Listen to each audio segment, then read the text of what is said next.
আম্মা কই?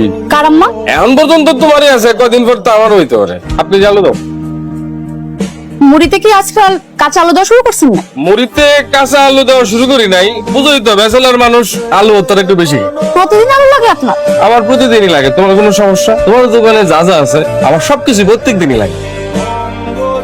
আবার কি? 100 গ্রাম কাঁচামরিচ, 100 গ্রাম টমেটো। আচ্ছা, একটু আগে যে নিয়ে গেলেন ওগুলা কি করলেন? এগুলো শেষ হয়ে গেছে, এগুলো কি শেষ হতে পারে না? শুনেন সাদেক ভাই, এই পাগলামিটা বন্ধ করেন। পাগলামি বন্ধ করে মুড়ি বেচাই মন দেন। এই যে দেখেন না, আপনার এই পাগলামির কারণে মুড়ি বেচার কাস্টমার কিন্তু কমে গেছে। এই পাগলামি সেদিনই বন্ধ করবো যেদিন তোমার দোকানে তোমার দেখতে এলে কোনো কিছু আর কেনা লাগবে না। আলু নেবার ইসলাম লাগে তো চাষি, লাগে না? নিচেস ভাই এবার যা, হ্যাঁ যাইতেছি। টাকা দিয়ে যা।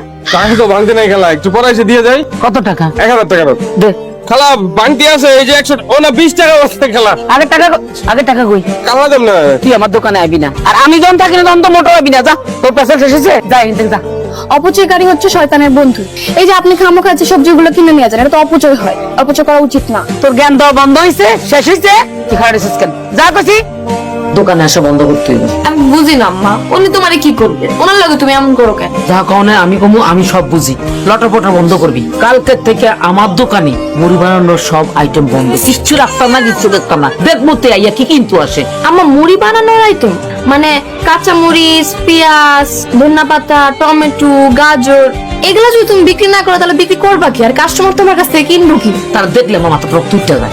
আম্মা মাথা ঠান্ডা করো। এই যে মনে করো সারাদিন পর যে সবজিগুলা বাচ্চা থাকে সেই সবজিগুলা কে নেয়? ওই মানুষের সঙ্গে পুটকিটু নেয়। আচ্ছা আমি বুঝি না, এত সবজি দিয়ে দেয় কি করে? জানেন আম্মা, আমার মনে হয় কি সিদ্ধ করে খায়। আর তারা তোমার মানুষই মনে হয় না, জিন মনে হয়। সারাদিন মুড়ি বেছে, রাইতে হলে সবজি সিদ্ধ করে খায়। তুমি না দুলাম বেশি বুঝো। আজকে কি আবার মরিচের মধ্যে সোয়া দিয়ে দিছে না? হ্যাঁ, রেশমি নিজের হাত দিয়ে আজকে মরিচ দেব। মনটা কইতাছে এই মরিচটি সবগুলো আমার পুরো শরীরের মধ্যে মাখি। নিজের হাত দিয়ে ধরছে মরিচ মারতে মন চাইতেছে। মরিচ কটা মেহেন্দির মতো পাঠাবে বাইটে এবার সারাই দেয়।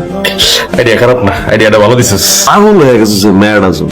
তুই তো জালমুড়ি বেঁচে যাস, সারাটা দিন ওই সবজি এলে মেয়ের লোকে টাঙ্কি নিয়ে যাস। আমি কি করবো? আমি আসলে পাগল হয়েছি। রাত যাই চিন্তা করতে করতে সকাল 10টা কখন বাজে, আমি রেশমিকে কখন দেখবো? আমার তোরে না দেখলে ভালো লাগে না। কখন দেখবো আমি, কখন দেখবো? আমার তুই চিন্তা করতে করতে দিন পার হয়ে দেখা। কিন্তু আর একটা কাম করছি, ঠুঙ্গার মধ্যে আই লাভ ইউ লিখে রাখছি। রেশমি ওর দোকান আইবো, এই ঠুঙ্গার মধ্যে বইরা এটা মুড়ি খাইবার দেয়। তারপর হ্যাঁ, যদি এই ঠুঙ্গা খায়া ফলাই দেয় তাহলে আমি বাদ। আর যদি খালি ঠুঙ্গাটা আপনার লয়ে দেয় তাহলে তো রেশমি আমার। এমনও সময় আছে, ভালো হয়ে যায়, সব বাদ দে। আমি রেশমির লেগে সব করতে পারি, তোর কোনো সমস্যা আছে? তুই কথাই কথাই খালি আমারে বাবু, তুমি পাগলের মাথায় বুদ্ধি দাও, বোধ দাও। আল্লাহ, তুমি রেশমির মায়ের মনে বোধ দাও, হুশ দাও, সেদিন আমারে মানিয়ে নিতে পারে। কামড় দিয়ে দেব তোর রেশমি।